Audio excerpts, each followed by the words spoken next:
Congratulations on this film. I absolutely loved it. And I love the fact that you really give it your own signature on this. I'm curious what drew you to bring this story to life. I was always interested in the story since I saw it in, I think, 1980.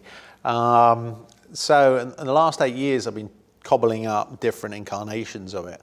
And the stars aligned, and they gave me a few quid, and I managed to cobble this little number together. You co-wrote, did you write or co-wrote? I know you... It was a couple of, I just call it co-writing. I want to take all the credit, but I think that's not gentlemanly. Well, okay, you're part of the writing for King Arthur. I'm curious to what you added to make this your own story. Did you give it a modern twist?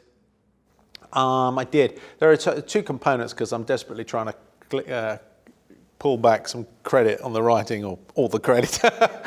The fantasy aspect belonged to a chap called Joby Harold.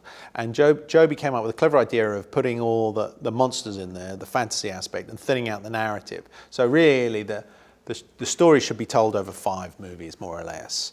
And so you can actually follow a trajectory from the beginning to the middle to the end. That was Joby's idea. The rest was all mine. But that's what changed everything, actually, because the problem with this narrative has always been congestion. So you can't get from the beginning to the end without just getting lost in the quagmire of too many characters. Charlie Hunnam is perfect as Arthur. I heard an interesting story that he really wanted this role and he flew to a screen test. Is that true?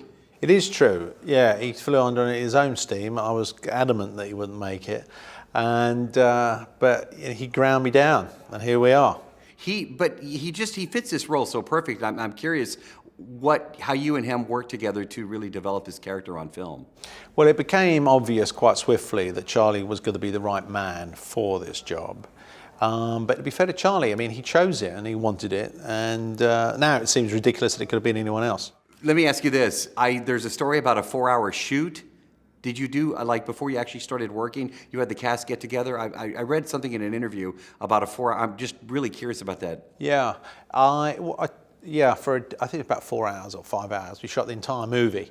So what it meant was a couple of props that we had in one room there, and it was a very similar setup to this. And you'd get the actors in, or how many of the actors that we had, and there were sort of boys playing girls, girls playing boys, that sort of thing. And you'd have to throw on a hat and grab a sword and grab a pike. And you had one go at getting your lines out. And then you got off and you ran around, and then you changed outfit, and then you came around again. And we shot the whole movie in sort of 4 hours or whatever it was like that, and you watch it back. It was a complete waste of time, but it was a lot of fun. All right, final question for you. It can be a question. You can do a poker face. I just want to see what your reaction is. One word, Aladdin. You're good. That was terrible, man. No, it was great. It was great.